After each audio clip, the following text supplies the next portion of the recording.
most terrorist groups will look to implement an attack of some nature of varying different possible scales, because this is a televised event that will be seen by millions across the world.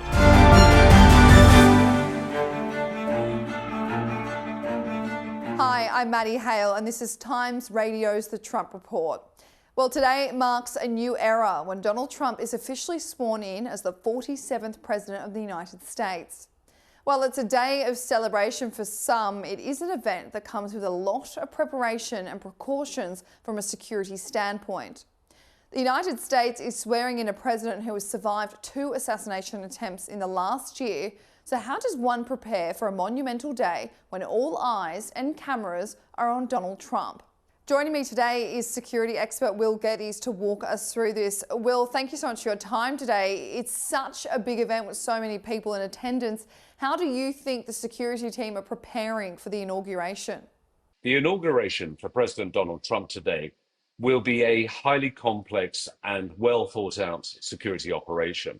And it is estimated there are 25,000 security personnel that will be made up of both military and law enforcement personnel that will be drawn in to providing security not only around President Donald Trump and his immediate family and his elected leaders, but also for the members of the general public, of which it is estimated some hundreds of thousands are potentially going to turn up today.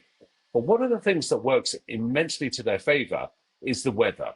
And being sub-minus temperatures, this in itself can dissuade a lot of potential protesters or those that are simply causing or seeking to cause civil disturbance. However, it doesn't necessarily dissuade terrorists who, if they have a determined plan, may choose or try to carry out their attack plan.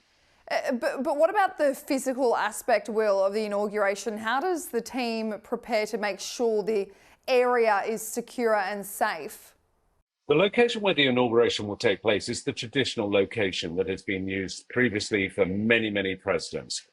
However, the only exclusion or the only exception to this was the inauguration of Ronald Reagan, where it was held indoors because the weather was so cold. However, they are well versed in knowing that ground exceptionally well in terms of planning security for major events, and certainly the previous inaugurations. But in addition to that, there will be a steel fence that will be erected around the immediate area. And in addition to that, some of those areas will be topped by razor wire, and security will include those at a high vantage point, including spotters and snipers, as well as counter drone units that will try and dissuade anybody trying to launch a small quadcopter or device of that kind of nature. What government bodies are involved in preparing security for the event? The vast majority of individuals that will be leading the primacy on this will be the Washington Police Department. But in addition to that, the FBI, the CIA, and other associated units to Homeland Security will be lent on to provide their assistance in their areas of speciality to ensure that not only are they dealing with the tangible or physical or visible threat, but also the intelligence threat of chatter, of communications that might be suspicious or lead to the potential concern of a terrorist attack taking place. Well, when the US or any other country has an event of this size with so much spectacle around it, are the FBI or the CIA usually aware of any potential threats? Certainly in the weeks leading up and the months since President-elect Donald Trump comes into office today, one of the greatest concerns will have been monitoring, obviously, any chatter from known or suspected terrorist threats. So they will be looking at, is there an increase in chatter? Are there any particular insinuations or plans that could be in the hatching to deliver or implement some kind of attack in some shape or form today? I know you obviously can't speculate, but looking at such an event with such a large scale and one that is political, are there usually threats at play? There are more than often threats associated to something that is significant as this. And it works on a very basic premise that most terrorist groups will look to implement an attack of some nature of varying different possible scales, because this is a televised event that will be seen by millions across the world. And so, in terms of obviously them implementing attack and then taking credit or association to it, that works to their favor in trying to promote their specific agenda. So, the threats have to be realized and have to be presumed to be potentially threatened on this particular day. Will, knowing what happened on January 6th at the Capitol, do you think there are concerns from those opposing the Trump administration that some sort of protest at the Capitol might take place today? I don't think it could be discounted that there will be those that were aligned to the Democratic Party that are so aggrieved by President Trump taking office that there may be some type of insurrection plan or riot or protest that is being considered.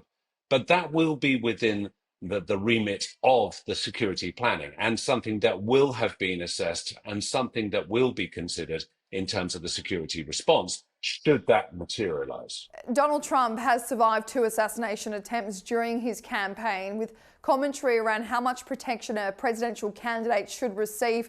Now that he is about to be the president, how do you think the level of protection will change for Trump?